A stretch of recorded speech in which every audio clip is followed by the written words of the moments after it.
What up, fight fans? Welcome to another segment of Global Fight Talk. I'm your host, Lisa Marie. And as usual, we have another special guest. We have none other than Samuel, the main event Clarkson.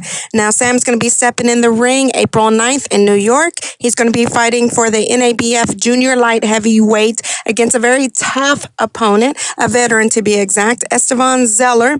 You know, he has about 40 fights, I believe. And, it's been a long road for Alex. I've been knowing him for the longest since his amateur career. Been interviewing him since his pro debut, so it's an honor to be interviewing him, especially him fighting for the NABF title belt. And you're going to be seeing so much more out of this young man. So, Alex, how do you feel? I mean, it has to be an honor. It has to be exciting, to be fighting for something like this. I know it's been, like I said, a long road. So, again, how do you feel? Oh man, I'm blessed to be able to showcase my skills and finally come back with the NABF. Bring it back. So when they called you, how excited were you? I've been training. I was in camp with Evan Rodriguez for like 3 weeks, and it was real intense. So the stuff that I learned out there in camp with him. It put me in a position where I'm able to showcase everything I learned in Houston and New York, and let them know that these Texas boys don't play. So let's talk about this road that you've been on for the longest time. You've been fighting forever. We're not going to talk about your amateur because everybody knows you have an amateur career. But you've been fighting for a very long time, and now you're fighting for a belt. Let's talk about the road from this because you had your highs and lows. Let's talk about your lowest point in your career and how did that change for you? Well, when I was the lowest part of my career, I was fighting for everybody else. The main event, I was feeling like I was supposed to do what everybody else wanted me to do, and I lost vision of who I was. And when I lost my last fight against Jesse Hart, it put me in a position where I had to really make up in my mind what I'm going to do. It's either I'm going to be the main event or I'm just going to be another dude that can fight sometimes. And I'm not that kind of guy. You know what I'm saying? And then when I have my son, I have something to fight for. So now I don't put put nothing past anybody. I mean, you stand across from me, I'm gonna try and hurt you. You know what I'm saying? And that's just where I'm at right now. So the lowest part of my career actually motivated me and helped me. It made me stronger and smarter. So now going forward, I'm more dangerous. I'm more of a complete fighter. I don't let me rephrase that. I don't want to say lowest point in your career because there wasn't a lowest point in your career. You're 17-3. You fought in some weight classes maybe you shouldn't have been fighting at, and now you're at a weight class that you're going to be fighting at from here on out. Well, I probably retire at cruiserweight. I'm growing. I'll be 26 in September. And now I walk around at like 210. So, I'm getting bigger. I'm growing. So, my dad is the smallest out of all my aunts and uncles. So, right now, 175, I feel strong. I fought my whole amateur career, 175 in heavyweight. So, it's not much that anybody can bring to the table that I have not seen before. I'm not worried about nobody's power. My defense is pretty tight. So, it's not really much I need to worry about. So you've been fighting these upcoming prospects and you've been putting them down. How does that feel when the matchmaker calls you? Is it hard to find you fights now that you're stopping these up and coming prospects? And that's where you're probably at this moment. That's why you're fighting for the title now because you've been dropping everybody. Well, it's not. I'm not in a position where it's hard to find fights. Now I have options. Now. And now this is the part where it comes into more where I'm learning the business side. I can fight a lot, but I want to fight the fights that'll put me in a position where I'm able to put myself in a position where when I want to retire, I'll be straight, my family be straight, my son will grow up and be straight. Now, this is the part of the game that people don't really see. Now, we're moving smart. We wanna step the right way to where it'll put us in a position where when I'm done with boxing, we'll be straight financially, you know what I'm saying? And be able to invest in different stocks and stuff like that, you know what I'm saying? So, I'm not hurting to find fights. Uprising Promotions, they're doing a damn good job. And we're ready for whoever. What changed to a point where you're at the beginning of your career? Was it just learning, trial through error, and now that you're 20 fights deep and you guys are a lot smarter, thinking more for the future and more on the financial side? What made that change during that career? My son, You know what I'm saying? I watch a lot of people. I come across a lot of people traveling. There's been a lot of people that have been in the position that I'm in, and because of the amounts of money that they've made, they let their life go. And I refuse to do that. I don't care how much money I make. I'm gonna continue to be me, humble with the personality that I have, but also remain hungry. No matter how much I have on the table, I'm gonna stay hungry and I'm gonna remain that way because it's not just food for me. It's for my sister, my niece, my nephew, my son, whoever else is around me. You know what I mean? You're a family guy. Obviously, you have a beautiful child. You fight for your family, not for yourself, but your family. How much of a huge support system does that mean to you to have your family? Because everybody knows when Clarkson comes in, they have a huge entourage. So, how important is that for you, for yourself, for your fighting career, just everything in general? Man, it's important to everybody. I mean, like my background before boxing was crucial. I mean, as far as the going through the jail systems and getting kicked out of school for constantly fighting. When I go through camp, my whole family goes through the camp. When I'm going through the emotional roller coaster, my whole family goes through it. So when I'm in that ring, they know what I went through to get to where I'm at. And when I have victory, we all have victory. So I mean, they know what it's like. They know where I'm coming from, and they know what it means to me when I win.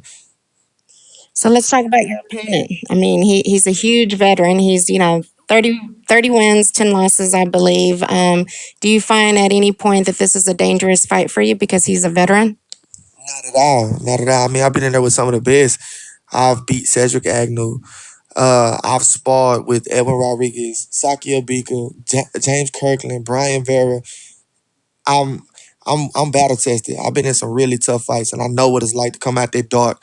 But the difference is, I'm hungry and I want it. And when I got my eyes set on something, and I want it, nobody's gonna take it from me. Yeah, I'm not worried about a record. I'm not worried about how many wins he could have. He could be 30-10 with 30 knockouts. When it's your time and you step into your anointing, can't nothing stop that. And I'm in it right now. When I train, it's different. When I get there, I will own the moment from the time I'm there to the time I leave, and won't nobody be able to take that away from me.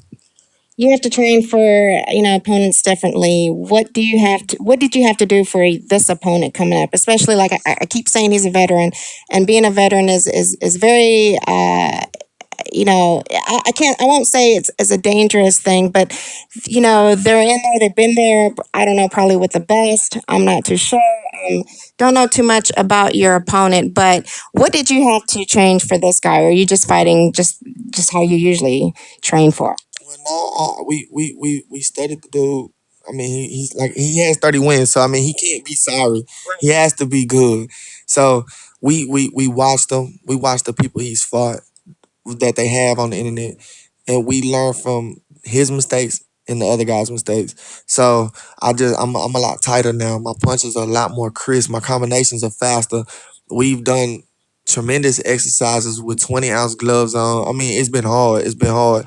And now that we're toning down, just cutting weight, I'm all I can think about is just the victory. I'm gonna hurt this guy. I'm not worried about nothing. I'm gonna probably break some.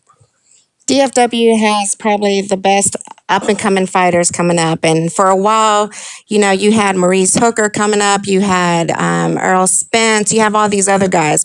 Now you're up there with them. How does it feel to be named an upcoming prospect coming out of Dallas? Because there's a lot of great fighters out of here, and you're now considered one of them. How does that make you feel? I mean, we came up in the amateur ranks together. I mean, me and Maurice, we trained together since I started. We were both at Homa Champions in Oak Cliff. And me and Maurice, we were more like brothers, you know what I'm saying? So he's came to my house. We played dominoes. I've been to his house for barbecues. I mean, me and Earl Spence, I know him through the school. I mean, when we speak, we're cordial. I mean, I really don't know too much about the guy outside of boxing. I mean, he's a great fighter as well. But I mean, everybody has a dream and we're all living it. You know what I'm saying? And God willing, all of us will be one day on the beach somewhere talking about what we're used to be at. So I mean, it feels great. It feels real good. What's your whole goal out of your boxing career and after this? To remain me through it all. You know what I'm saying? And when I leave, be known as one of the fighters that never backed down and made smart decisions after my bad decisions. You know what I'm saying? And be financially smart with the money that I'm getting now. You know what I'm saying? And whenever I decide to lay the gloves down, I won't have to worry about being in financial debt or anything like that. So I mean, I'm more of a businessman now. You know what I'm saying? I'm still training hard, but with the money that I hear, the numbers, me, my team, my mom, everybody. I mean, we're real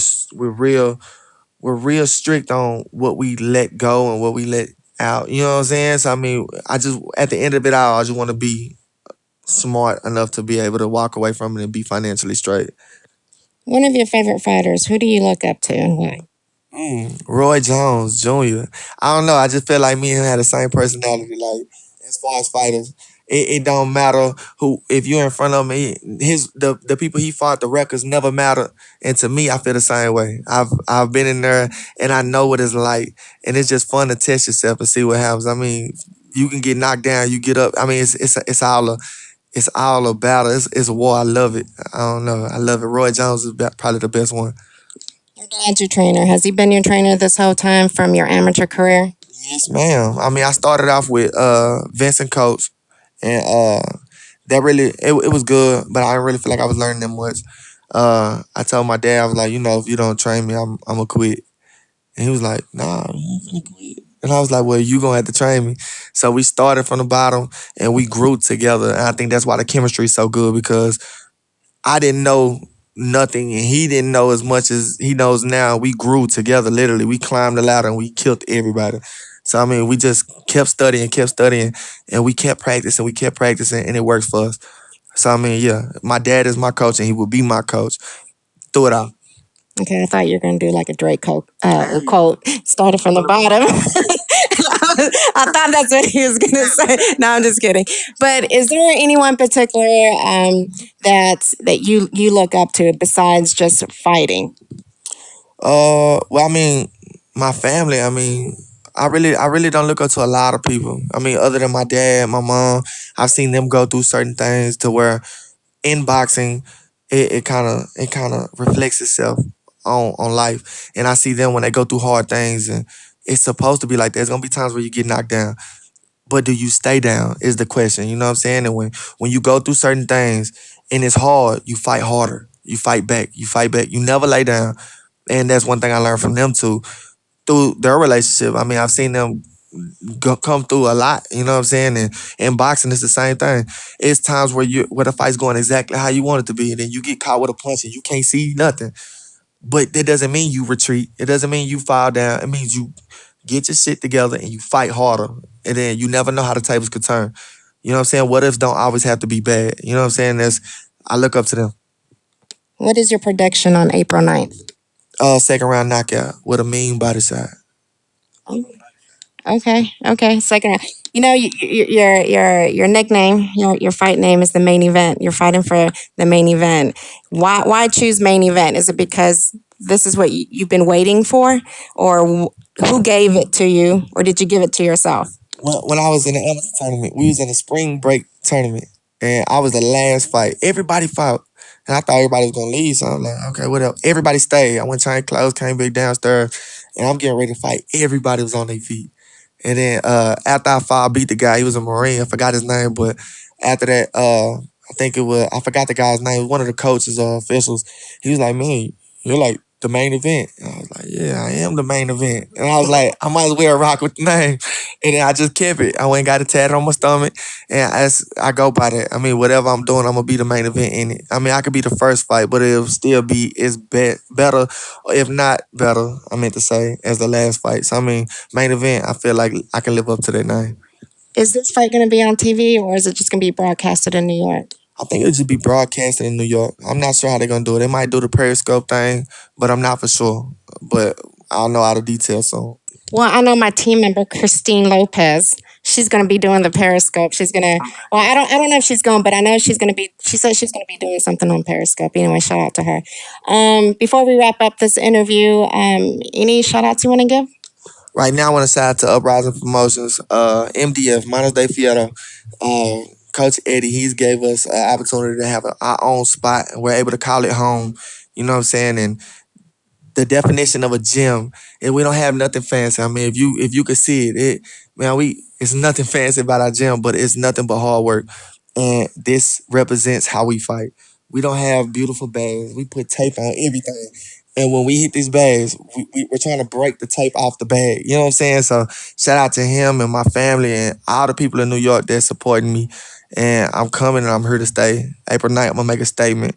And after I have this belt, it's not going to slow down. It's going to only get harder for the next opponent. And I'm ready for whoever. Well, there you have it. Samuel Clarkson is going to be stepping in the ring in New York, April 9th, against a very tough opponent, Istvan Zeller, 30-10. This is, again, the NABF Junior Light Heavyweight title belt. You know, Sam, congratulations. I'm going to go ahead and say congratulations because I already know that belt's going to be around your waist. You know, I've been, like I said, I've been knowing you from the amateur career, been interviewing from your first fight and tonight, so until now. So it's been an honor. So I'm pretty sure you're going to be up there pretty soon, but we're going to have to do this again. So good luck. Again, this is Lisa Marie with Global Fight Talk. All right, this is your boy Samuel, the main event Clarkson. I'm fighting April 9th for the NABF light heavyweight title. And it's coming back with me. So Dallas, get ready, your next champion. I'm on a new level. I'm on a new level.